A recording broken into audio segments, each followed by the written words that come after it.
I'm Tyler, and this is the AntiSocial Network. Don't look away. Let the fear wash over you. How? How do you manage every time to pick open a wound to a fresher hell? Welcome to your number one source of internet oddities. My IQ is the highest among all Reddit. That's not saying much. Here we host conversations with interesting people across the internet. There's something beyond the direct physical observable world. You can't quantify, you can't put under a microscope. If you don't want to, immediately adopt the Muslim understanding of that, that's fine. You'll get there eventually. You haven't heard of them, but I have. It's not just witchcraft, it's nerds. You guys are nerds. My parents didn't let me read Harry Potter, not because of the demonic elements. They just didn't want me to be a nerd. Join us every Friday for discussions on culture, entertainment, politics, religion, and whatever happens to catch our fancy that week. I've always deemed myself an evil capitalist. Because that's how they get you. They get in your head. They start making you ask funny questions. And before you know it, bang, you're a liberal. I thought it was a matter of record. Social credit deducted. You're probably thinking this is some pretty deep stuff, and you're right. This week we are joined by Eric McDonough, a repeat guest who has been on, I believe, twice now. I think the last time we had him on was not this Easter, but the previous one, where he and his wife joined us for the Jesus movie marathon, which that was very fun. It's been a while since I've done anything like that for the podcast, but he's back now. How are you doing? I'm great. How have you been? Pretty good. I believe you said the last time we talked that your wife is currently expecting another kid. How's she doing? Yep. Baby number 3 is on the way. We've got 2 boys, and this one's going to be our first girl. So. Oh, there you go. Yep. Don't know if I should feel who I should feel worse for, the boy or the girl, or the boys or the girls. So. We'll see. For a brief moment, we're going to have 3 kids ages 3 and under until my oldest turns 4. Oh man.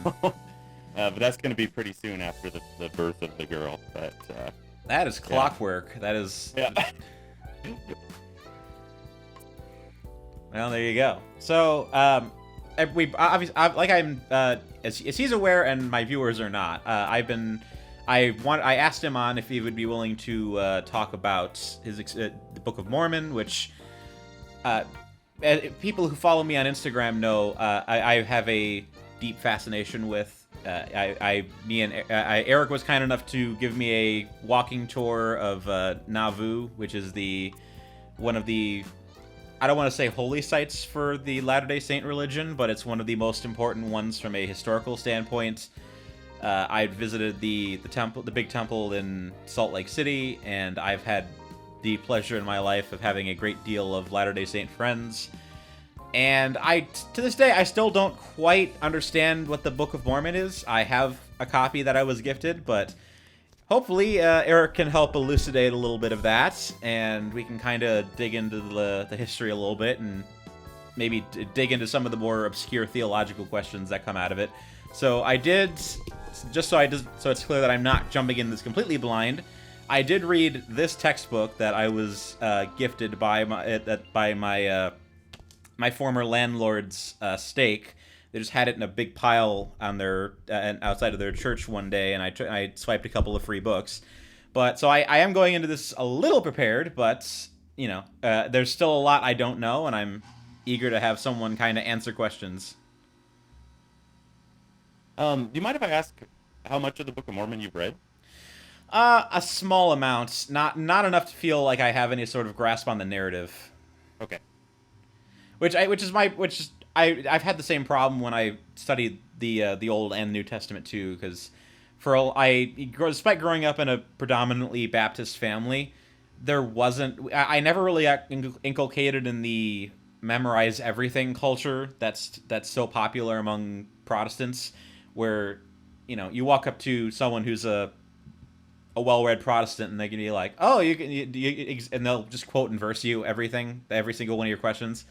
And I never had that, so even with the text I'm a little bit more familiar with, it's only taken until very recently where I could actually explain to you what the context for anything I'm reading is, because there's more than just a little bit of context when you're reading Bible verses, but people will just throw verses at you, left and right, so it can be a little bit vague at times.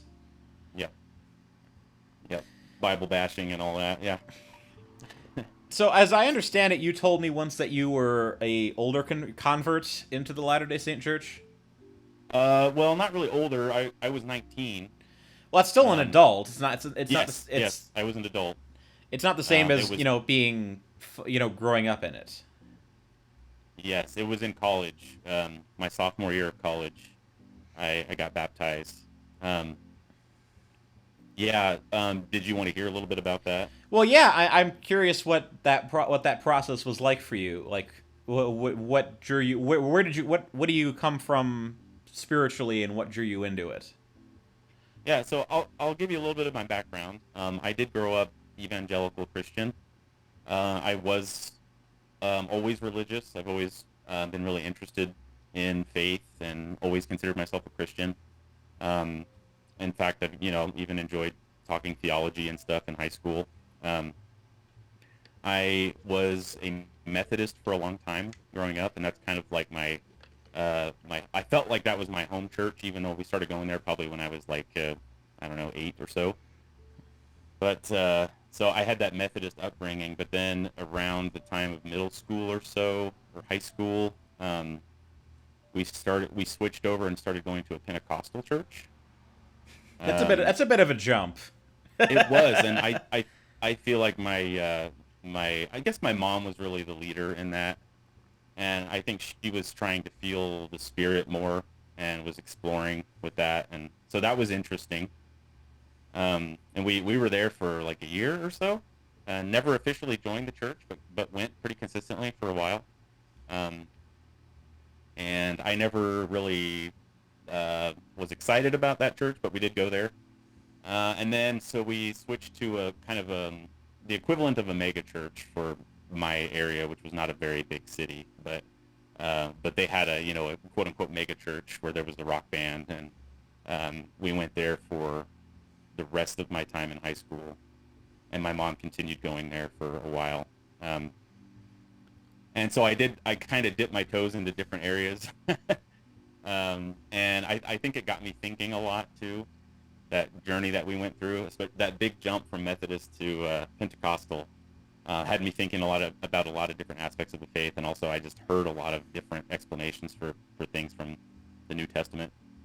That would be that shock would be enough to kind of throw a lot of people off their foundations. Like, I mean, I grew up in probably similar background to you did, just because my family was non-denominational megachurch people for the most part.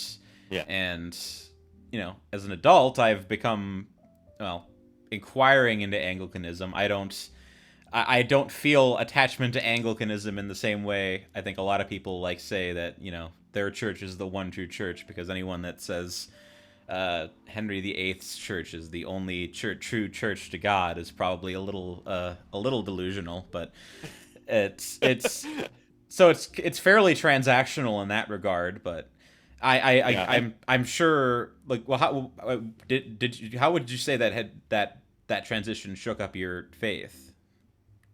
I would say it didn't shake up my faith. It just made me more curious.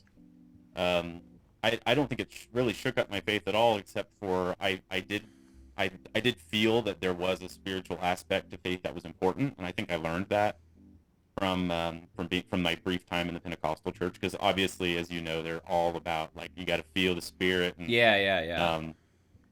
dancing, and that we had a guy that every single Sunday would run around the whole church, just run in between the pews, and it was a lot of that kind of stuff, people shouting and jumping up and down, so I don't know, I think it got me thinking. And so when I went to college, by the way, I played drums in high school, and so I was able to play drums for the kind of the youth group at the non-denominational church that we went to. That's a high demand.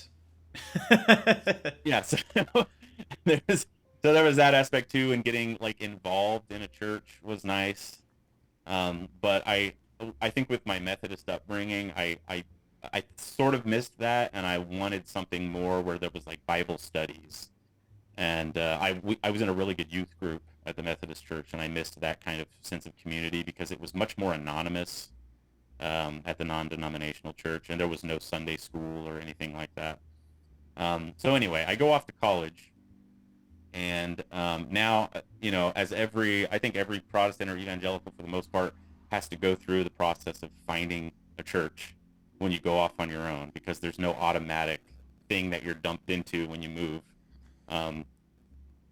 And so that was a process that I had. I didn't want to fall away from going to church, but I did have a hard time just basically thinking of what I should do. I got involved in a Bible study with a group of Korean Christians, and that was interesting.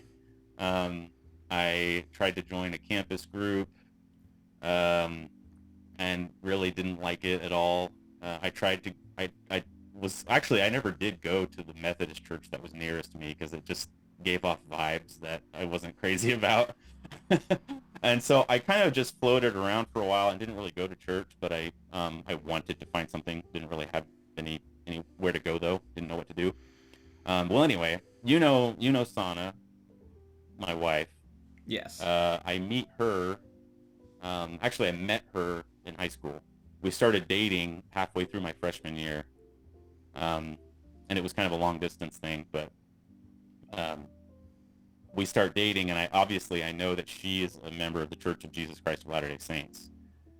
And I know of the church because my friend in high school was a very strong member, loved his church, kind of jokingly would talk about it all the time. And he'd talk about how many wives he's going to have and stuff like that, and it was good fun. The best people in life know exactly what jokes are made about them and make them before you can. So good for him. That's how he was. And he's just a great guy, and I really enjoyed talking about religion with him. In fact, we had a lot of discussions when I was in high school about his church. And so anyway, I know of the church from that. But anyway, when I start dating Sana, I start reading the Book of Mormon. And I first read it in high school because of my friend. And I remember he gave me a copy, kind of like you had that copy that you were given. I had one too. And it, for the most part, collected dust, but I did pick it up once. And I just kind of read the first 13 chapters of the book. I was going to say, because of all the groups I've run into, I think I've been offered at least 3 separate copies. So I was wanting to send you one too. I have this really cool. This is not a rare resource. I have this really cool study edition that formats the text and stuff. That's cool. And I was like, man, I wonder if Tyler would be interested in that kind of thing. It's cool. So I read the first 13 chapters, and I was just like, I don't know what this is. I have no idea. It was really. I don't know if it was strange or it was just a lot, like there's a whole world that you're just sort of plopped into when you start reading the Book of Mormon. And it's all very unfamiliar, especially if you don't know very well the Old Testament history, like I didn't in high school, because it starts with King Zedekiah. I was going to say, I don't know what's going on here. I was going to say, one of the weirdest spiritual experiences of my life happened at the in Utah. So I just seen the Mormon Tabernacle Choir, I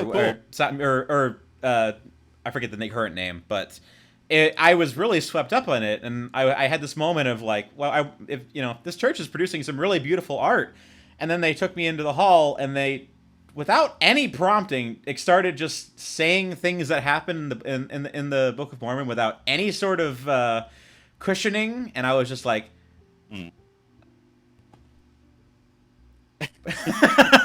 Like trying to connect the lines in my head. It was a very strange experience, but I'll let you continue. It was just I'm sure my experience is probably the same as yours in that respect. Well, I think one of the reasons the Book of Mormon isn't spoken of as much as, in my biased opinion, it's not spoken of as much as it should be, and people don't really do much with it, despite the fact that it's a completely unique text. And I think it's just because people don't know what to do with it. It's just kind of fascinating, strange, and there's really nothing to compare it to other than the Bible.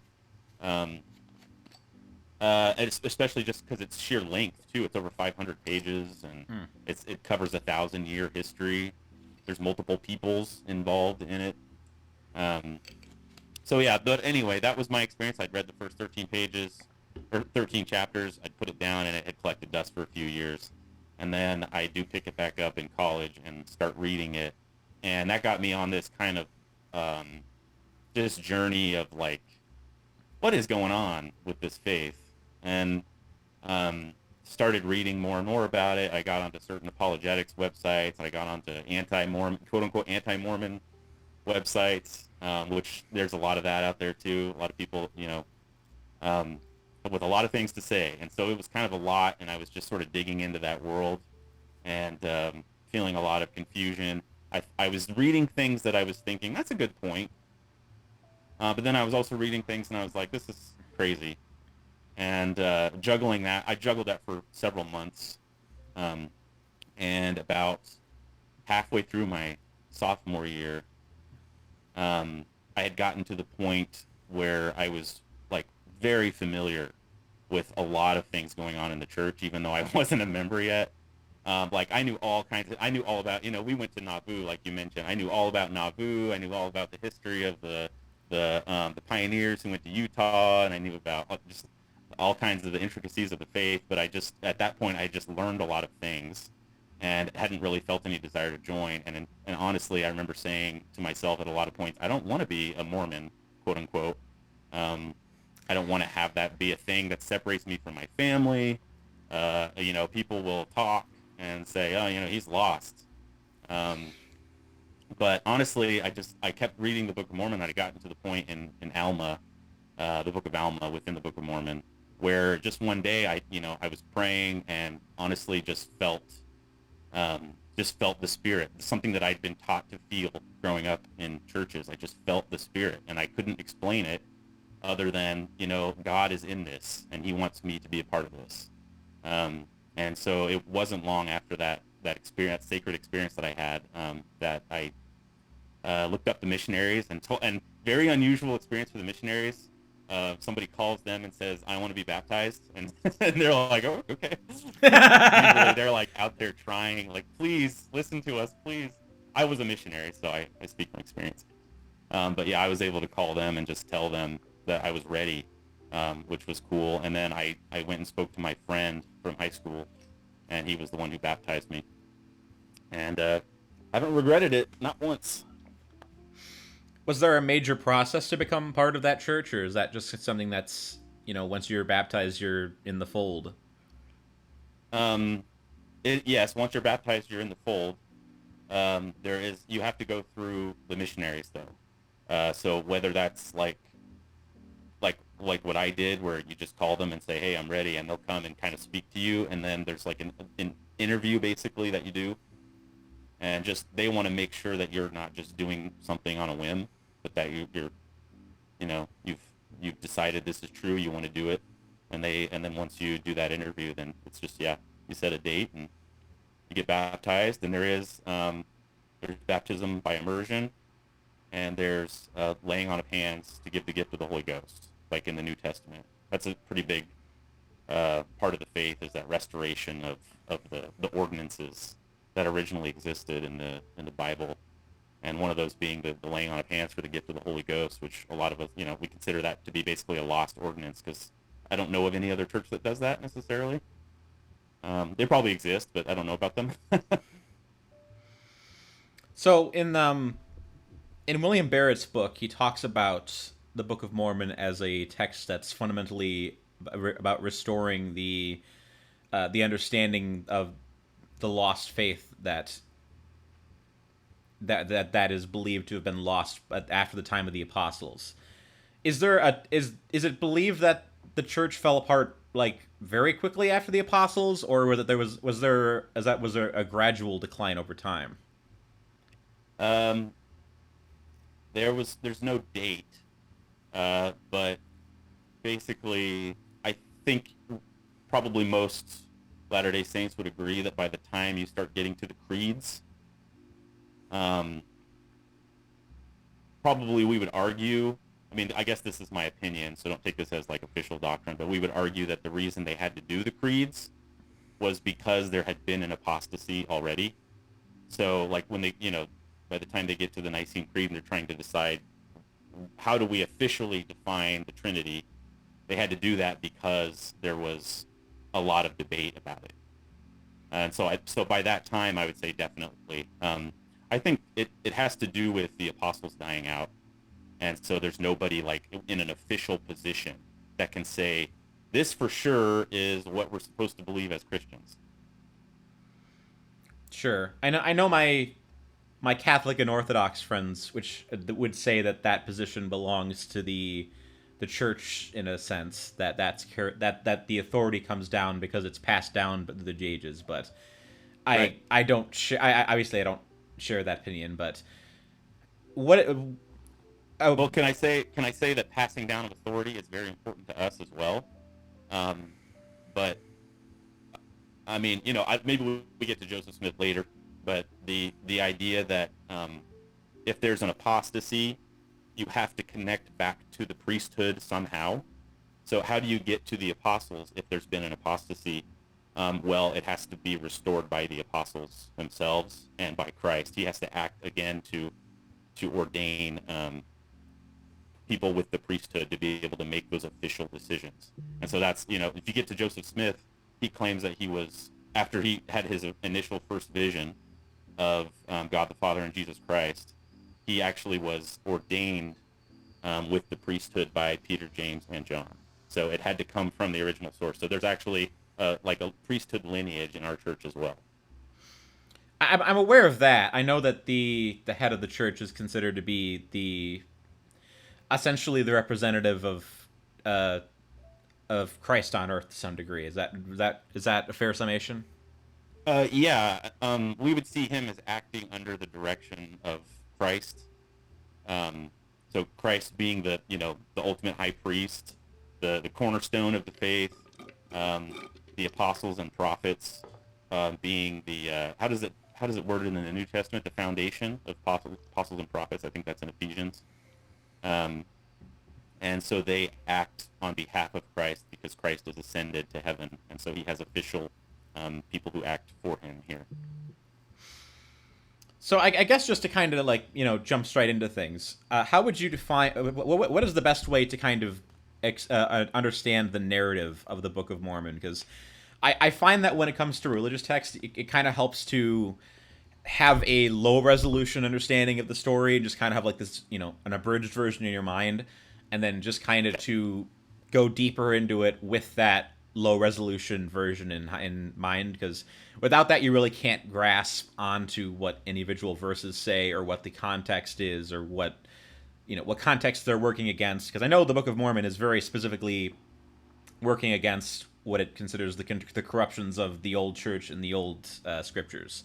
So what is the story nominally of the Book of Mormon? As obviously it's 500 pages, so we don't need to go super in depth, but what is the the TLDR version of this?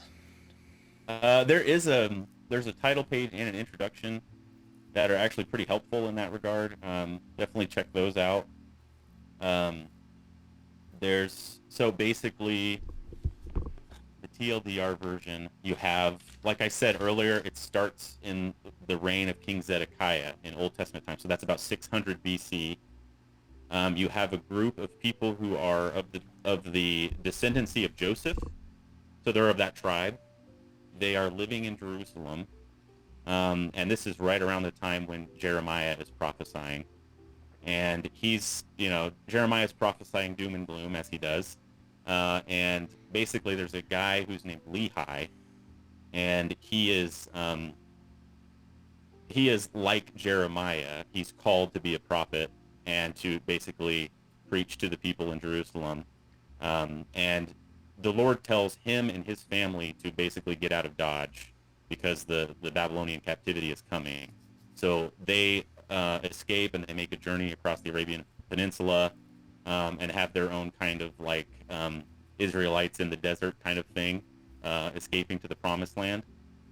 They are led across the sea, and they come to the ancient Americas. Basically, they're led by God. And this is basically described in the text as they are coming to a promised land.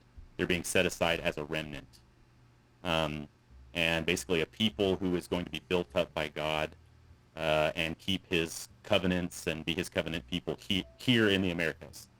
And so that's where the main story comes from. There's also another group who came way before that, very anciently, and we hear about them kind of as an ancient, almost, I mean, honestly, almost mythological people, because they were so long ago. And there's a little bit of a descendancy from there that interacts a little bit with the Lehites. When, I guess I should say, when the children of Lehi come to the Americas, they split into two groups, the Nephites and the Lamanites. Nephi and Laman were two of his sons, and they basically never got along, and so they sort of formed their own groups once they got here.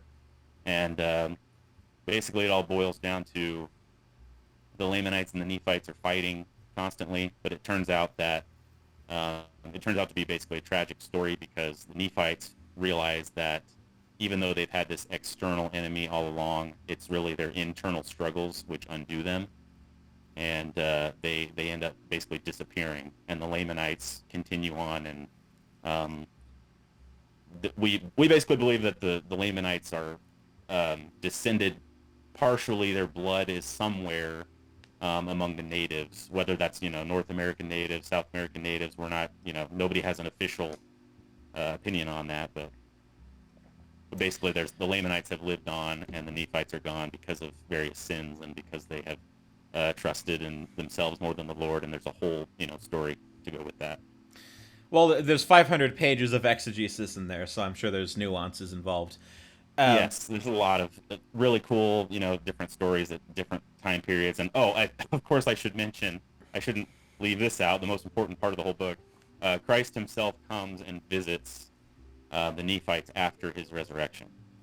Because again, they're set apart as a remnant. And in the Bible, the remnant prophesied that any remnant of Israel is basically God's covenant people. So he remembers his covenant people. That's one of the things the Book of Mormon teaches, is that covenant people of Israel have actually existed in other parts of the world besides Israel.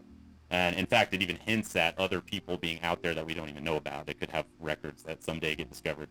And so Jesus himself, after his resurrection, comes to the Americas and teaches and sets up his gospel. And yeah. What is the effect of that on the tribes in that scenario? I assume at this point they're still fighting, or they're still not agreeing with each other, but... So there's a whole era of peace that's entered in after he comes. But after a few hundred years, they basically devolve completely again. And in fact, it's probably even worse than it ever was before. But there's that few hundred-year period of peace. I mean, one of the things that I find as I study the Book of Mormon is the people in the Book of Mormon talk about it being something that they hope that their experiences that are written down help people in the last days to prepare for the coming of Christ.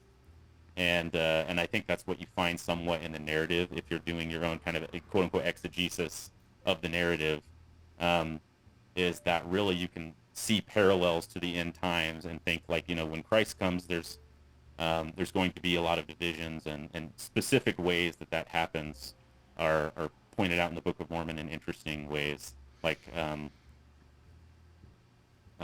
political struggles. And there's a group of people that are called robbers that basically form combinations among themselves to basically cause as much damage as they can. And you can kind of start to see parallels between then and now. So does that mean when Joseph Smith introduces the Book of Mormon to the world that marks the end of the beginning of the last days? Yes. Yeah, I think that we would definitely agree with that. In fact, it is used as a tool to show that covenant Israel is restored again. That is where the Book of Mormon, or that's like one of the functions of the Book of Mormon for us, is to prove to us, I guess to those who believe in it, that prophets have been called again, that the priesthood has been restored, the general apostasy is over.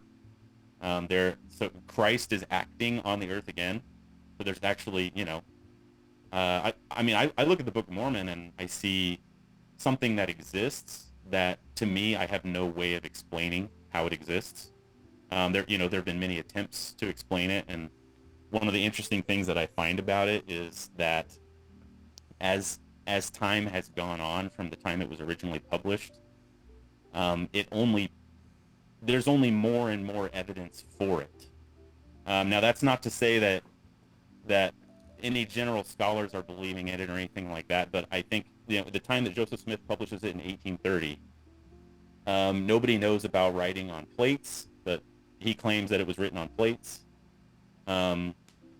Nobody knows about Native Americans, like, for example, I'm just pulling stuff out of the blue here, but Native Americans using cement. I was going to say, you sent me that essay where it says that, where it claims that Smith discovered a bunch of Jewish names that hadn't been transcribed in 2,000 years or something like that. That's another thing. There's a lot of names in there that have been proven since the time of publication, not before, to be real names. Like a really good one is the name Alma, which is a male name in the Book of Mormon, and the name Alma existed in Joseph Smith's day, but it was a woman's name.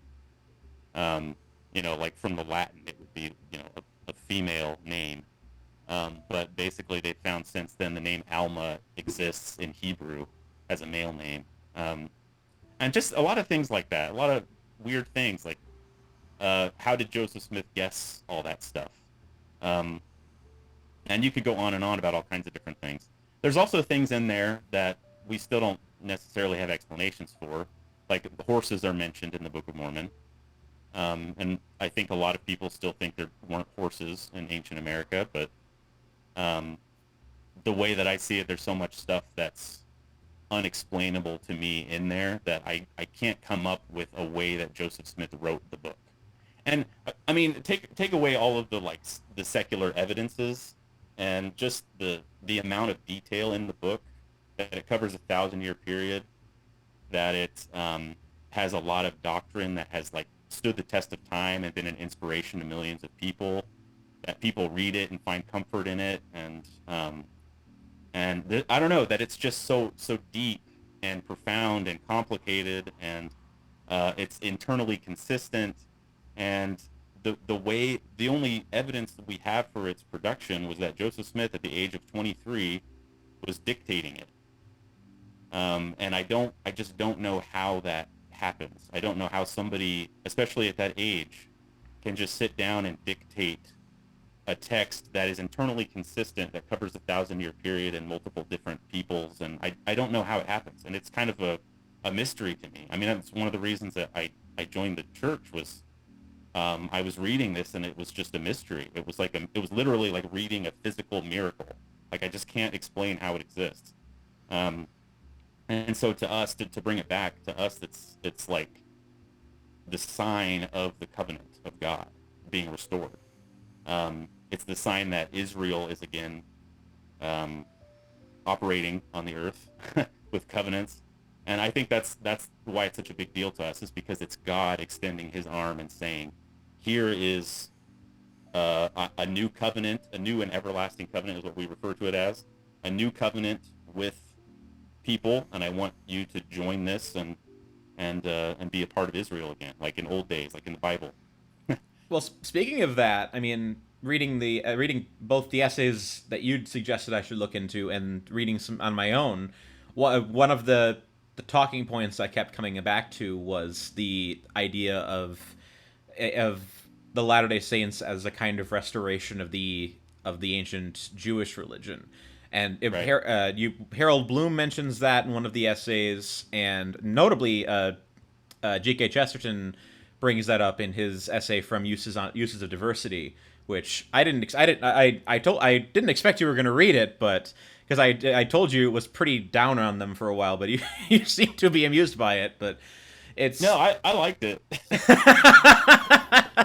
Yeah, my Chesterton group was talking about reading that, and I was like, oh, that's it. You thought it was cool. It makes him sound cool. I'm like, I guess I guess I kind of related that comparison to the sense that the Latter-day Saints religion is very much a pioneer church, very much a pioneer faith, and there's so much of the faith that's wrapped up in persecution and pilgrimage, just as things that are just the church has to deal with. What can you speak to any of that from your perspective inside the church as to the Jewishness and the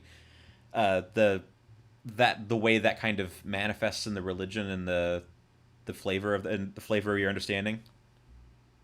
Yeah, I mean, gosh, there's so much I could say. I did go back and I read the Chesterton essay, like you mentioned, and I read the Bloom essay that you were talking. Well, actually, he has multiple. He writes about it in his book, The American Religion.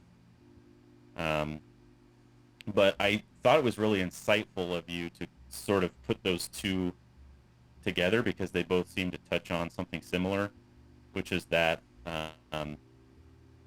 there's kind of a very flavorful, ancient sort of vibe to a lot of the stuff that Joseph Smith is teaching. I think they both point out the anthropomorphic aspect of God. Bloom points it out and says that it's like ancient Israel because I think Bible scholars nowadays, when they read the Old Testament, they recognize that there is a more anthropomorphic, like almost like a warrior god there, who's fighting the people's battles, and he's not like the Greek idea of God that's very like spiritual and in all things and above all things, and that idea. It's more of a like physical, like he is a God that exists in space. And Joseph Smith basically teaches a version of that, that God, God is a physical God, and that's the reason we have bodies, is because we are his children, and we're trying to become like him. That's one of the things that he gets into. It's kind of a deeper side of the faith, but I think that we see that in Jesus Christ too. Jesus Christ came and was embodied and was resurrected. So presumably, unless you think that he sort of like dissolves or something once he gets to heaven, presumably you think that Jesus exists somehow physically, right? Somehow. Well, for lack of a better term, we'll call the vanilla Christian assumption that God the Father does not have a physical body, that he is right. Well, at least implicitly, it's implied that he's kind of being itself to some degree, that he is detached, and that being in his presence it's not possible, strictly speaking, just because you're essentially in the presence of pure glory and pure being itself, and that right. The significance of Christ is that he was incarnated in a human body to be both fully man and fully God. So there's two separate biologies there. One is God the Father and they're both implied to be the same being by the nature of the vanilla Christian Trinity, but they are there's a complication in the reality of how that manifests when he gains a human body. Yeah, and I guess I do wonder how the resurrected Jesus exists. Like what do we do with the resurrected Jesus when we have an idea of a more a God that exists outside of space-time, I guess you could say. I don't know. That's a question that I've had in the past. So, but I don't know how we apply quantum physics to Jesus, yeah. But I don't know. But yeah, so that seems to be something that Chesterton and Bloom kind of glom onto, and they're talking about this sort of very ancient, I think Chesterton calls it primitive idea of God, and he calls it barbaric too. Chesterton calls a lot of things barbaric. Yeah. That's probably like his number one insult. He famously calls Martin Luther a barbarian at the end of his book on Thomas Aquinas, so. Yeah. So yeah, I think that's interesting. They both notice that and think that it's a very primitive and ancient sort of thing. And I think that has to do with the pioneer aspect of the faith that you brought up. That a lot of the early converts, like we're talking 1830s, 40s, up through the Utah era when everybody was still gathering. It used to be more of a like escape Babylon, gather to Zion kind of faith, and that was interpreted very literally. So people were escaping their homes and their past lives and going and building up a Zion. They did a lot of amazing things. I mean, we saw Nauvoo. You've been to Utah. Their faith is something that is almost ever present for Latter-day Saints, because they have this kind of heritage of a people who sacrificed everything just to build up a community that Christ together. And that is, to us, it's kind of, when we talk about our church history, it's kind of like talking about the Book of Acts in the New Testament, and it feels, in fact, I actually just had this conversation with Sana the other day. It feels really similar to us. Like, I'm to the point, I've been a member of the church long enough that I'm to the point where when I read the Book of Acts, I think, oh, that sounds really familiar, because we talk about that the same way as we talk about our church history more recently. Where like you have, like, even literally you have apostles, Latter-day apostles, going and doing miraculous things and traveling all over the world. And I was telling you a little bit about some of the missionary success in England way early on, and there was a lot of miracles that were, I guess, involved with that. And I think that there's this connection that Latter-day Saints feel to the Bible in a very specific way. Just like it feels like reading Acts, it also feels like reading Exodus, because there's people who are, fleeing the world and going and trying to build a promised land. And so we have that heritage, and we use that heritage to interpret Zion for us now, where we're in a different stage and we're trying to build up Zion all over the world. And so now our efforts are more like, let's make all of our communities everywhere better. So before, we were building a small church, getting everyone on the same page, and now it's like that is expanding and going into the world. And Latter-day Saints now, they feel like they're building Zion wherever they are. So if they're in a community, their goal is to make that community better and help people come closer to Christ in that community. It definitely feels like the core identity of the Latter-day Saints religion is based in that kind of early martyrdom and realization of oppression, because there was so much, assassination, lynchings, and exiles for the first couple decades of the church. And it went on and on and on until the 1900s, basically. So from like 1830 to 1900, it was just constant, and it was mostly from. It was from people in their communities kicking them out for various reasons. It eventually, the excuse became polygamy, but but it was before that too, because they first tried to go into Missouri in 1831. They go into Independence, Missouri, and they try to build up Zion there. The first place they tried. And there was no hint of polygamy at all at that point, and yet still it was like, these people are... I think the reason at that point was they didn't want the Latter-day Saints to have that much political influence. So the people who were settlers who were already there banded together and kicked them out. And then they got kicked out from other places, and they went to Nauvoo and got kicked out of Nauvoo, and they just kept doing that until they ended up in Utah, and their existence in Utah was threatened endlessly by the United States government, and it was just a constant struggle. Yeah, there's nothing that makes, a religious minority feel more solidified in their their identity than the fact that everyone is going after them. Yeah, good job. Yeah, people should have probably realized that then, but yeah, it's literally what the Bible, the Book of Acts is about. They just kept saying, well, this time we're really going to end the Mormons. This time it's really going to happen. Yeah, good luck driving them into the sea. That worked the last time. But does the back to the book itself? Does it offer much of a clue as to where the events actually happened? Because I'm as I'm aware, there's some scholarly debate about where the actual geographic locations on the American continent are supposed to be taking place. Yeah, it does. It doesn't offer any specific place because all of the place names are different.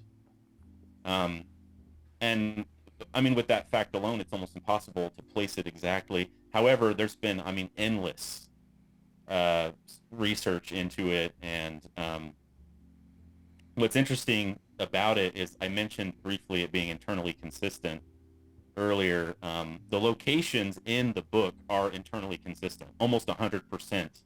If a place is named in relation to another place, you go hundreds of pages later and it's still that same place and it still exists in the same spot. So, if you were to say the Book of Mormon is made up, you'd have to have someone almost like Tolkien, like working from a map that he has created, and he knows where everything is, because everything's inconsistent there.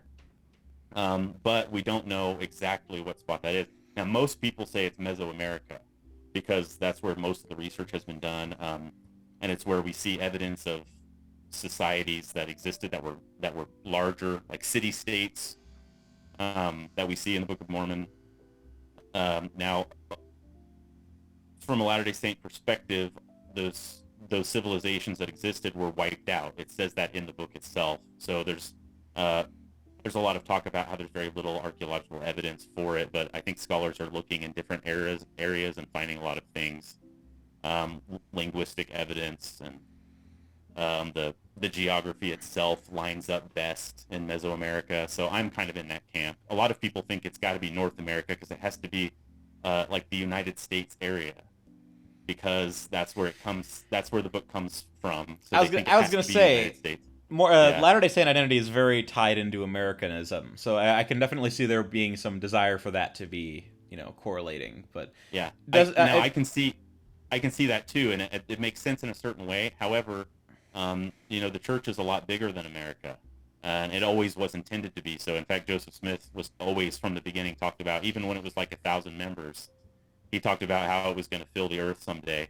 And so I think from my perspective, I was a missionary in Peru, and I see Mesoamerica making sense to me because I see a lot of Native Americans in South America and Central America too, that logically, from my point of view, could fit into the descendants of the Lamanites in some way, shape, or form, and some form of mixing there. Because the promises of the Book of Mormon are pretty clear that the Lamanites are going to accept the Book of Mormon. And in South America and Central America, the church is one of the largest institutional churches that exist. I think in Guatemala, I think it's like literally the second biggest church after the Catholic Church. And so it's had huge success there. And I kind of see that, for me, tying into the promises of the book. So that's why it makes sense. Is the implication, though, that the book ends in upstate New York? Because I believe that that's where Joseph Smith is said to have found the plates. So is the implication that the original plate author was wound up in New York, or that the plates just manifested in New York? You get different opinions on that. He wanders for some. Now that you're talking about Moroni. Yeah, because in the Barrett book, the Barrett book, it talks about Mormon and Moroni being like the transcribers of all the events of the book. Exactly. So Mormon is the father of Moroni. So the Book of Mormon is named after him, and he's the compiler of the history. So he's the last one who had the records, and he basically compiled them, condensed them so that he could put it into a form of a single book, and then he hands it on to his son, and his son wanders because he's basically the only Nephite left, and he's constantly wandering for his life, fleeing for his life. And so I think it's something like 30 years he's just kind of walking around. So some people say, well, he could have ended up in New York.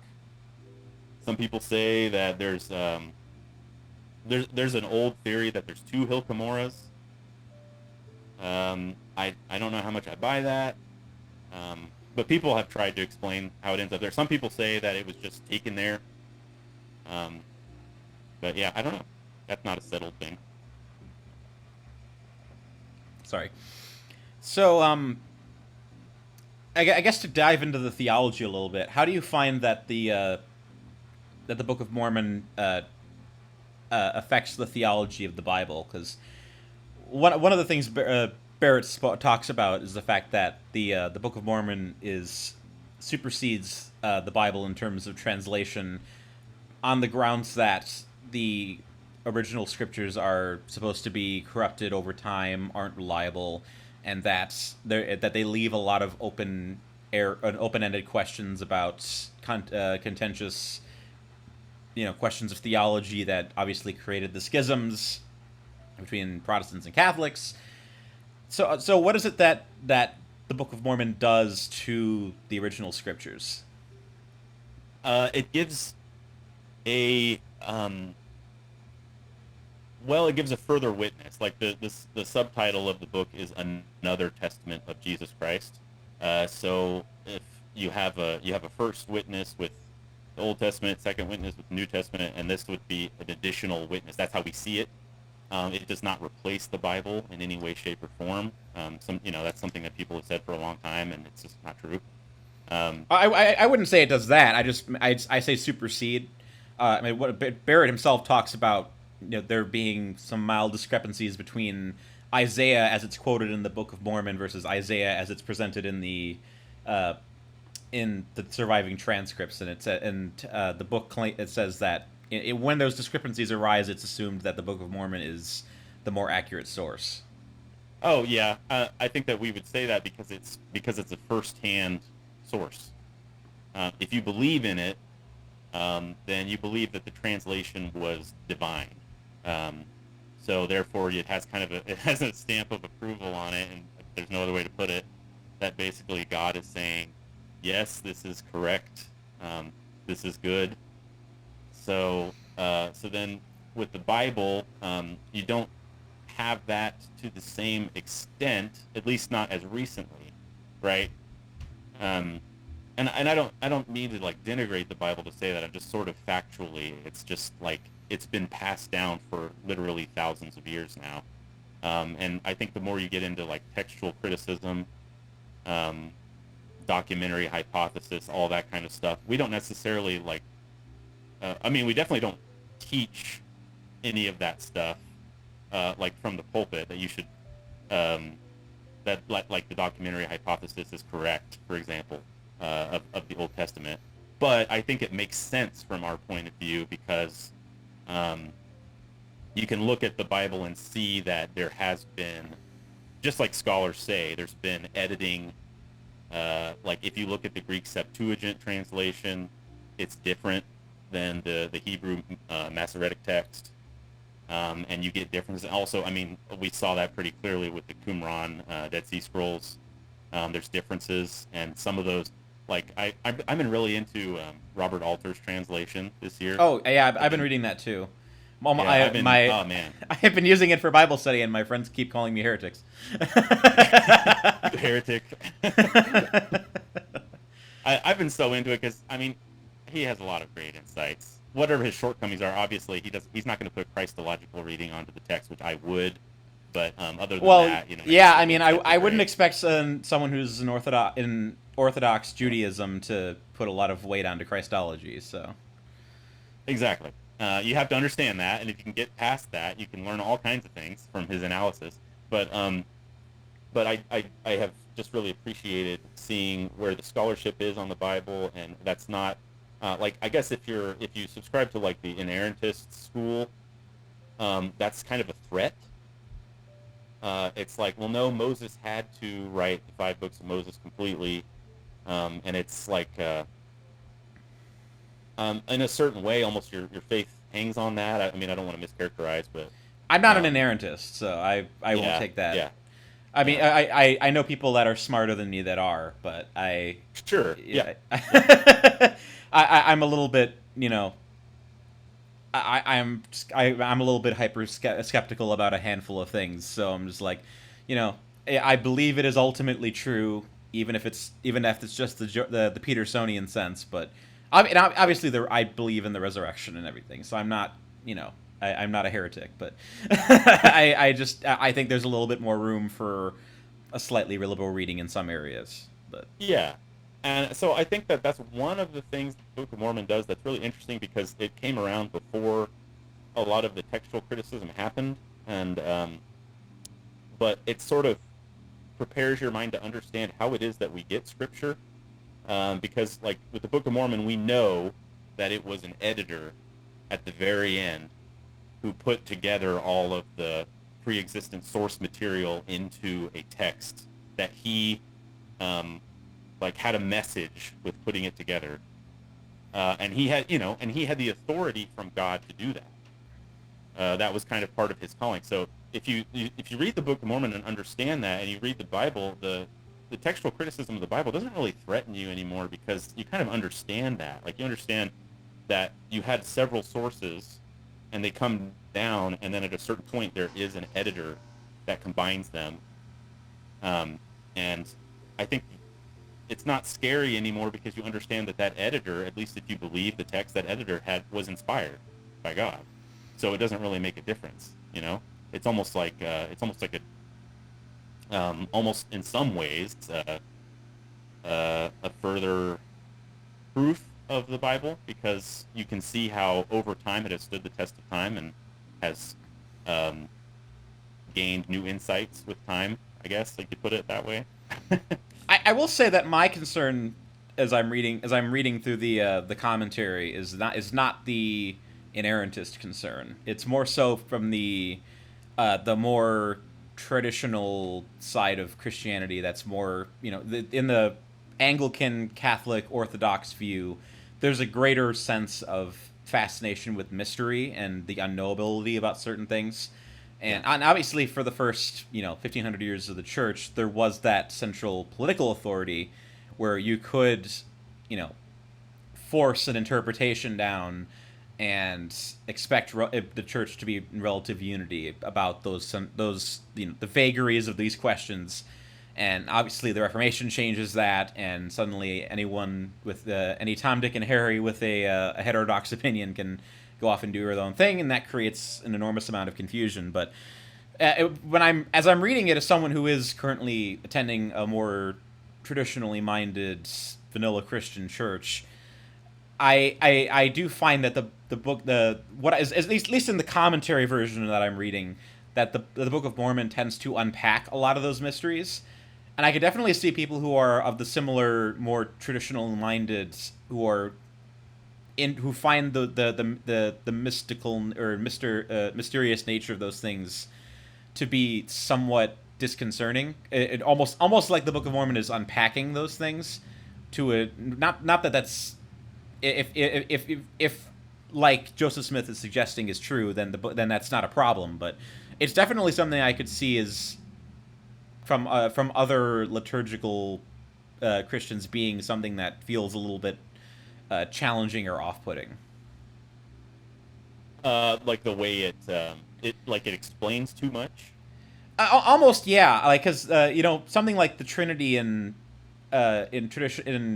classical thought is assumed that if you've ever seen Lutheran Satire's video on the Trinity, he really elucidates that, where there's a deep tradition in Catholicism and Lutheranism where they swat away explanations of the Trinity as heretical, because they in some way contradict some other aspect of the gospel understanding. So essentially, you wind up with a situation where the Trinity must be, well, it's what I believe, but it's where the Trinity cannot be explained through human thought, and any way to try to explain how one being is also three beings essentially it binds you into some sort of heresy. I'll just send you the video later, but it's funny. But in the Book of Mormon, it just seems to default to it's three guys. It's like it's a much simpler answer, and I could definitely see that bothering some people who are more interested in the mystical implications of the older understanding of the Trinity. I think that you're going to also open up a lot of mysteries with the Book of Mormon, though. I think that that's an interesting point. There is, in fact, I have a scripture open right in front of me. There's a part where Nephi, who's one of the main figures in the Book of Mormon, he says that he glories in plainness. He actually says that. So it's kind of funny. Oh, dear goodness. But he says, he's talking about the words of Isaiah here in this one that I have open. He says, they are plain unto all those that are filled with the spirit of prophecy.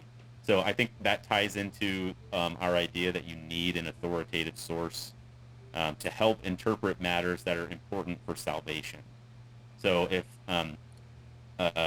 there's an issue that comes down of interpretation, like, what exactly is the Trinity? What do you do with that? You need some kind of authoritative source that you can look to that can say, not necessarily this is the interpretation you have to have, because I don't think that our leaders do that very much. In fact, they really try to say, look for your own answers.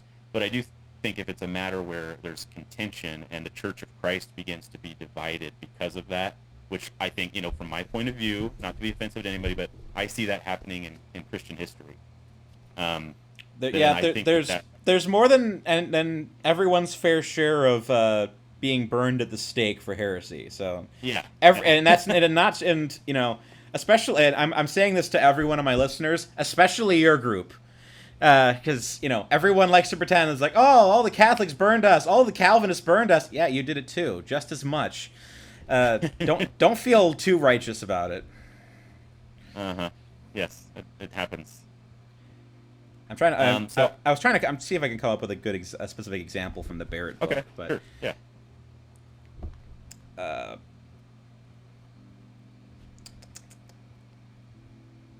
I'm not seeing it at the moment because this book doesn't have a table of contents, so I have to go into it every time I'm trying to find something.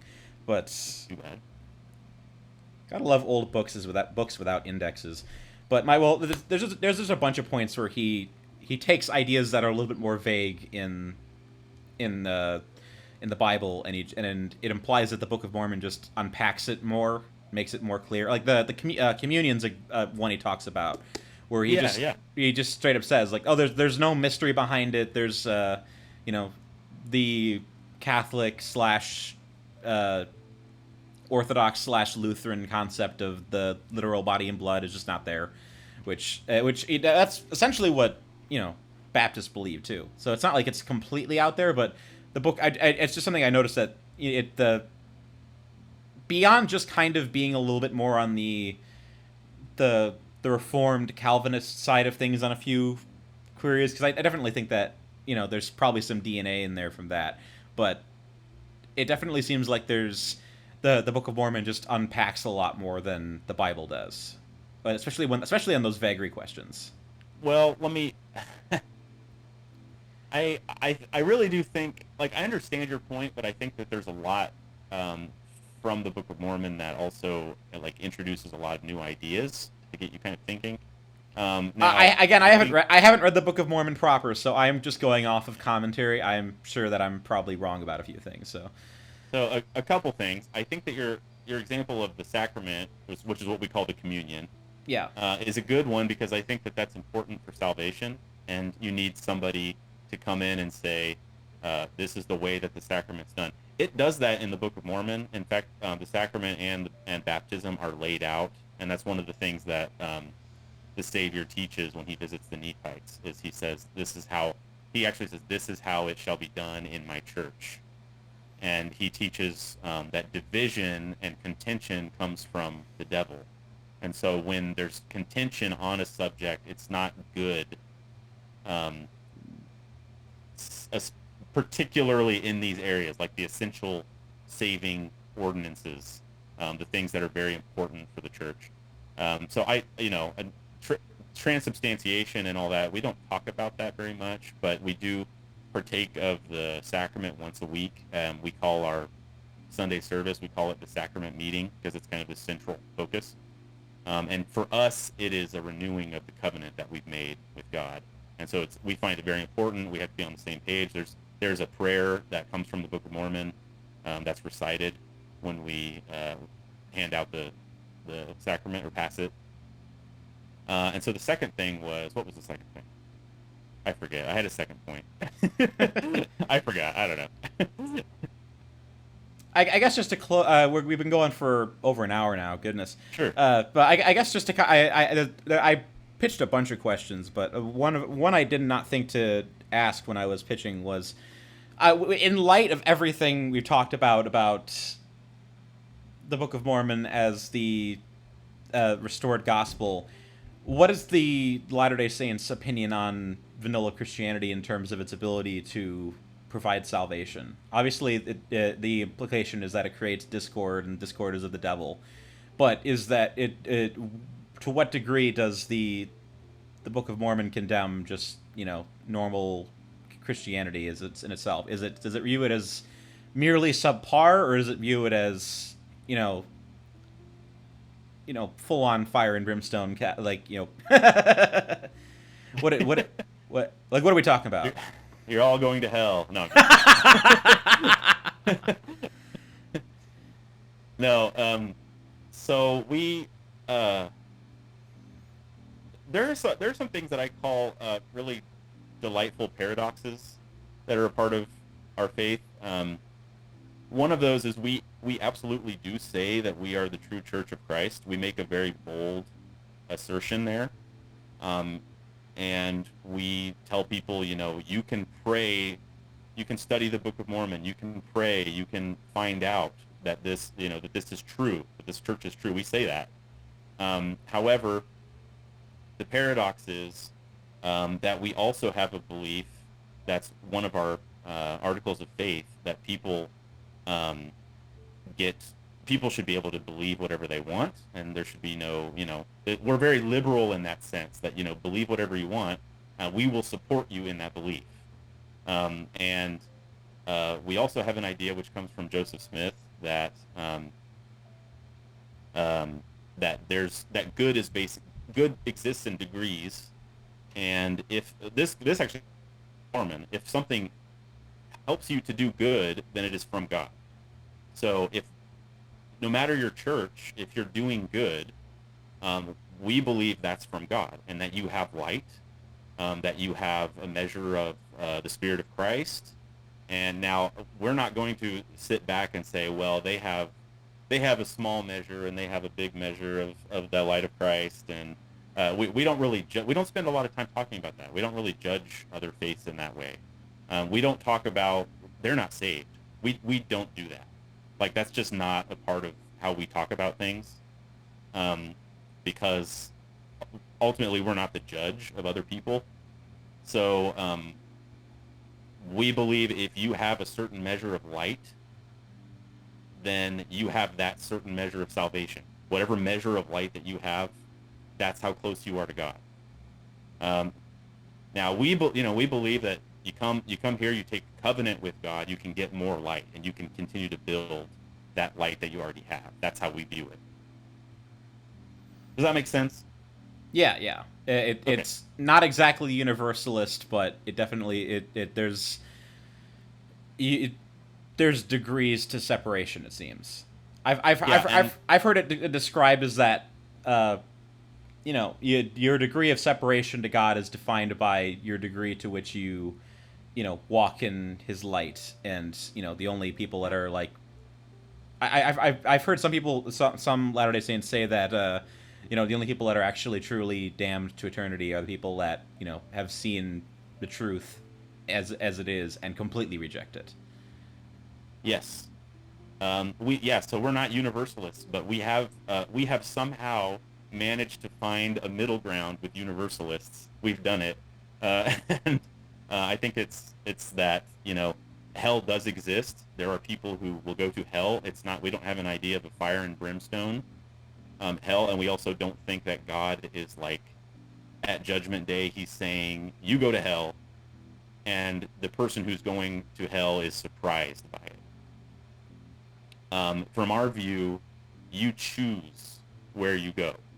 So if in the day of judgment you have not known Christ much,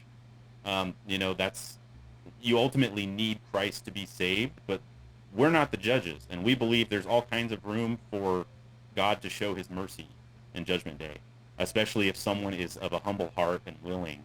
But if you are somebody who has decided that your sole mission in life is to make everybody miserable, and you hate God, and you just love to trample on holy things, then you're probably not going to be very happy in heaven. So God, therefore, does not put you in heaven. I think our view of heaven is almost an extension of our view of Zion, in the sense that like it's a place that you go to if you really feel that you want to gather there, you know. And if you don't want to gather there, then you stay far away and you persecute and, you know, whatever else. Does that make sense? Sure. And that more or less lines up with what I've heard. So. Yep. I guess just to close out on a lighthearted note, do you what is the current stance on the term Mormon? Do you guys like that or not like that? Because I've heard both answers to that question. So Mormon was always a kind of insult from the very beginning, and it pops up like immediately, like right after the Book of Mormon is published in 1830. It was always a kind of an insult, like those weird Mormons, and we embraced it for a long time because it's how people referred to us. But we have made more of an effort recently to try to say, you know, we're not. Like it's a mischaracterization of like what we think of ourselves as to call us the Mormon Church, because we've never considered it like we're not followers of Mormon. We're followers of Christ, and the actual name of the church is the Church of Jesus Christ of Latter-day Saints. So we've made a very deliberate effort, and especially in the past few years, to kind of course correct now, and try to say, well, actually, to be fair to how we see ourselves, it's like you should focus more on the actual name of the church because it gives a better idea of what we believe. There's a long history in religion of people taking the derogatory terms and unloading it though, or turning it around on them though. So that's it's interesting to hear that you guys are trying to kind of reverse that. I mean, because famously, Martin Luther, he did not like the term Lutheran. He always said he wanted his church to be called the Evangelical Church, and because everyone just kept using Lutheran, eventually they just said, his followers just threw their hands up and said, "We're Lutherans. We're not going to fight it anymore." But good on you guys for trying to. Was derogatory, right? Huh? Wasn't it? Wasn't Christian originally derogatory? I'm sure it was. I mean, I'm sure Puritan and I'm sure most Christian, names were derogatory at some point. Except for Presbyterian, which is just a description of how the church polity works. But I'm sure for most people, like most sects, the derogatory term just became the term. So, but I get why you'd want to, distance yourself from it. Yeah, well, there's no shortage of misunderstanding, and I think that it's helpful to say we believe that we're the Church of Jesus Christ of Latter-day Saints, which means we believe we're a restoration of the original Church of Jesus Christ, and in fact that goes beyond that to a restoration of Israel. So it just helps people, I think, to understand a little bit what we're talking about. All right, this has been Eric McDonough. Do you want to shout out your stuff? Are you still doing your podcast? Oh, I haven't. We want to pick it back up, but my wife and I have a movie podcast. We haven't done it in a while, unfortunately. I think with the kids, it's been hard. But I thought you brought it back for an episode or two. Was that? Yeah, we did. What was the one? We want to do. We've been talking about it. What was the most recent one? We had an episode on Christmas in July with Titus Tichera. And yeah, that was good. So relatively recently, but it was like a year ago. Oh, I thought you meant this July. It's like I thought for some reason my brain's like, oh, he's done something in the last 5 months. Like, oh no, that was a year ago. Oops. Well, time's fast.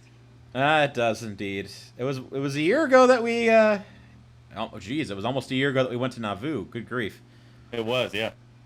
Oh man, that's depressing. Uh-huh.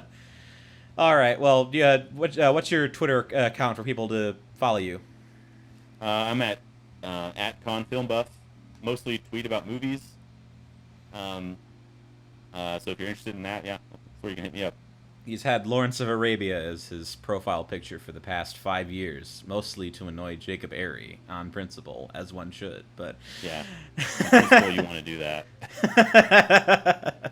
Anyway, thank you so much for coming on. It was good to talk to you again. Yeah, thanks for letting me. I had fun. Sure. God bless.